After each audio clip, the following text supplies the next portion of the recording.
So when we say that we are making money, we ultimately make true a lie, because we don't make money. We legitimise the use of a credit we are not the originators of. We're going to explore the phraseology, the way how we substantiate our actions, because it implicates literally our whole entire existence. And so this is the script. We can say this is the master key we can use to unlock ultimately our very existence, but not unlock it in a way that would reveal maybe a path out. And so if it is a lie that we don't make money, but we legitimise the use of a credit we are not the originators of, what we have done, what we are doing when we make this lie true is we absolve ourselves of responsibility, and in turn we create institutions essentially that pander to this lie, that try to make the lie true. And so this is the ritual for our atonement. And if we don't consider it this way, then we won't have the ability to look at life holistically or the opportunity cost of our actions. So we can say that when we offer our lives to this ritual of making money, that it is not creative in any sense of the imagination, because ultimately, money is used as a tool for thinking that presupposes discounting your presencing, and so it's a ritual of compliance. And through this compliance, we make true the lie. The lie, we can say, so I always talk about that the lie is that the transcendental truth claim of time being a value is the ultimate lie. But if that doesn't make sense to you, because once again, people refuse to acknowledge that you've spiritualized time when you presuppose it does have a value, because you don't question the significance of that, well, ultimately in reference to your actions.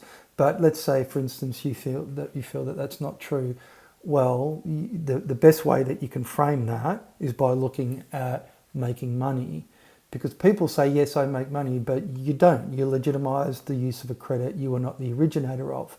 So that's the frame. So that master key, which relates to time, okay, discount that, work off the basis of the way how you sell yourself and your actions as money making. So you don't make money, you legitimise the use of a credit you are not the originator of. So that's a lie. You have to acknowledge that that's a lie. And the way how we run this script in our heads ultimately has a significance that we won't recognise. The easiest way is just to acknowledge the fact that, when people think that there's a crisis in capitalism, it's not capitalism. What are you capitalising? This is the thing. So if you're capitalising on the value of time, well, then it's because it's time's given as quantifiable or as a resource. So, when you look at capitalism, it's capitalising the value associated with the investment in time and nothing else other than that, because ultimately time becomes the denominator in order to justify productivity, efficiency, and all the metrics of optimization. So in that way, we're not free. So there is no free enterprise. You're beholden to a command economy. You're commanded to produce yourself as a credit instrument that you're given as I always say. So you don't give away your labour freely. You don't trade your labour freely. All right, and money is obviously not neutral in this context. It's a social credit. And because if you don't question that, then you won't understand the nature of the self that you invest in when you presuppose time as a value. So you're a marginal self. You see time marginally because you're looking at it from a compensation. And so the way how you discount the presencing of an indivisible self, because ultimately you're not a co-creator of the world, you're a credit instrument. And so therefore you are marginally given to life through the interest that leads. And then as a result of that, this is the way how that you can justify or rationalise the price put on your labour, and so in turn sell yourself the lie that you make money rather than legitimising a credit you are not the originator of. But that act of legitimising the whole entire paradigm, so the way how that we invest in the marginal self, means to say that we are legitimising a form of credit that's obviously derivative to the goodwill that we extend, because we don't question that, but that allows leveraging of our lives. So as a result, so we could say as a result of making money, we are legitimizing the whole orientation towards life. We are casting our lot, all right, our fortune, to a fate that ultimately usurps the very principle for life.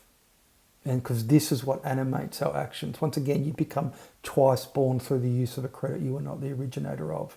So it's inextricably connected to a religiosity that we refuse to accept. So you can say what gets leveraged out of life is the very animating principle. And so, because if, say for instance, that you are animated through your actions to an end that you hold out for yourself, well, using a credit you are not the originator of allows ends that you don't hold out for yourself. And so, but they're sold to you as maybe at the value add. So the way how that you have to, this whole kind of security system, the machinery of capture is orientated towards legitimizing itself by selling you security, by selling you comfort, by selling you all these public goods. Right? The public good is in reference to the credit you do not originate, and ultimately the way how that you, through your orientation towards life, allows leveraging of a principle for life to be given somewhere else. Because ultimately the end that you don't hold out is the very mechanism or the very system that maintains your redundancy or your subordination. So, you know, once again, if the machine is a headless beast, as it were, then ultimately it's seeking its own perpetuation, but you're the very means of its own perpetuation through the way how you get sold on a lie. So that lie, once again, is principle in order for leveraging to remain, and through leveraging maintain what it is, the status quo, as it were, that nothing really ever changes. So in that way, the leveraging maintains you as a credit instrument, but this is where you get to the threshold moment of AI. And so the way how that the reappraisal of the system has to be developed in reference to what would be post, let's say it's implementation. So the way how AI is ultimately sold to you is in this threshold moment where there's the institutions have been are becoming illegitimate because people don't trust them, and so ultimately the trust in institutions is working its way back. I always talk about the nature of the goodwill that's primary in reference to legitimizing the way how the credit is sold back to you. Right, and so the way how it gets your life gets mediated as a result of that. And so you could say that AI is held out as this, say, threshold situation that requires the management, all right, technocrats, in order to manage a transition. So the transitioning is in reference to your redundancy, because you're already in a state of redundancy, but AI will make that explicit, so outside your control. Because if the whole economic system is based upon growth, and that's growth in economic activity that's based upon a redundancy, once again, you're a redundancy, you're a consumer, the capitalization is in the value of time. But if you're looking at the way how you introduce, say, technological development that doesn't have any, that can make redundant the investment in people as a resource, then you're really looking at the way how that capitalization in people obviously shifts to technology, but then does not justify the economic multiplier or growth as a paradigm. And so the growth has always substituted for spiritual growth. And so this is the way how that you frame it. Now, if you're looking at spiritual growth, what would spiritual growth be here? Well, your actions are the tell. So if you get sold on money making, ultimately you don't make money. So one of the principal issues is to acknowledge that you lie to yourself. But if you lie to yourself there, then you're stepping back and you're ultimately asking the question of whether or not you have a choice on the way how time's given to you. So if you don't, then you know that the system has always been a command economy, but what it's done, it's marketed the fact that it's not. All right, and so that's why authoritarianism is rising to the fore, because it's latent in our lives and we just don't acknowledge it. And so now you have the authority of the machine is being marketed. Okay, once again, and as a result of that, it's the way how that transition, it's the way how the authority of the machine is this making is the way how that, say, parasites in our paradigm are investing in its development in order to maintain themselves as the stewards of, say, civilization or the masters of the universe, however way these people like to think of themselves. And we can say this because, the more that the latent authoritarianism is recognised, and people don't not acknowledge this shit, this is the issue. This is why it comes through political means. So you've got the nature of, obviously, the imperium and the way how that polices, say, orthodoxy, but you're a credit instrument, so it works in different ways. But ultimately, if you have the scenario, classic example is that just our institutions are immune to the democratic voice of the people because it's a system. The system is authoritarian to its core because it's latent within our lives. And so that latent authoritarianism will manifest itself in such a way that if people get beholden to authoritarianism and don't recognise that it's actually inextricably connected to their marginal actions or the totalising risk that we externalise when existential arbitrage is given as a risk-free proposition, well, there's a risk now with the proposition of existential arbitrage because people cannot find a work-life balance because they cannot obtain what's the life that's marketed. And especially now when AI is going to take their job, well, ultimately you don't need to market that life as well. So what you have is the reduction, like as I've stated prior, to a subsistence. And that's why you've got universal basic income. But this whole situation reveals the primacy of the credit, of the goodwill, I should say, that we extend. And so if you don't question the way how you rationalise the price put on your labour or the way how you invest in money making, the lie that you make true, then you don't connect it ultimately to what you extend prior to the lie that you make real.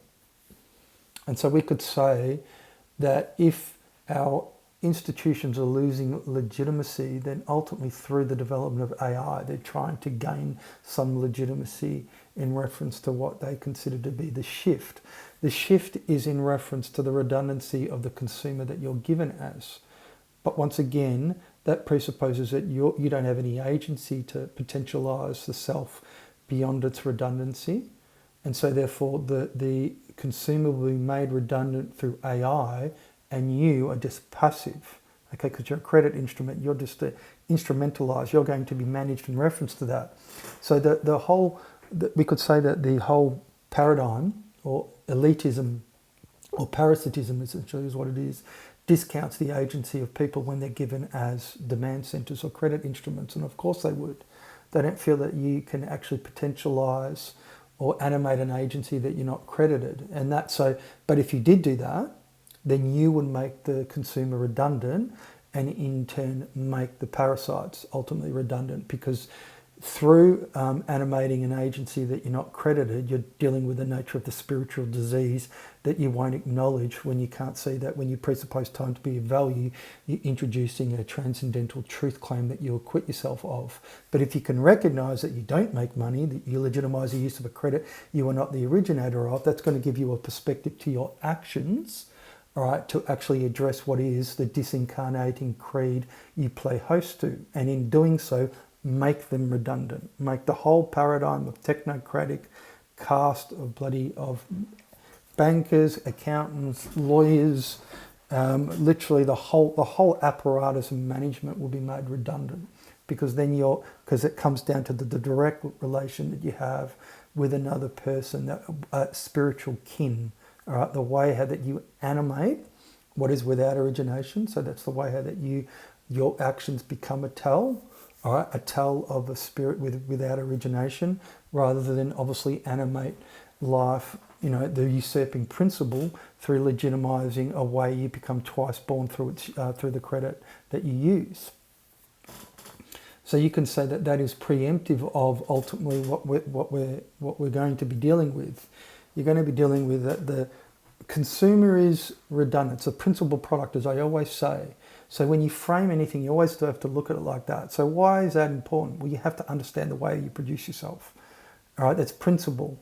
And so if you can see it through the lens of the way how that you sell yourself on making money, then ultimately it's going to give you a better perspective to ultimately what is held out in the future, what is the destiny, as it were.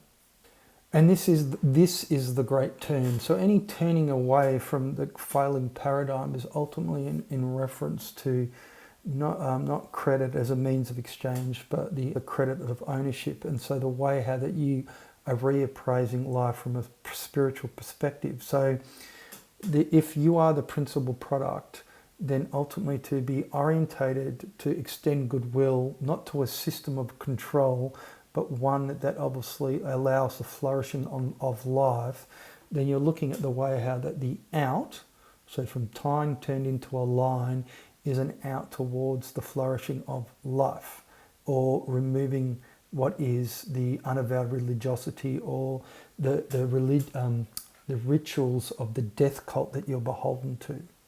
This is what's offered.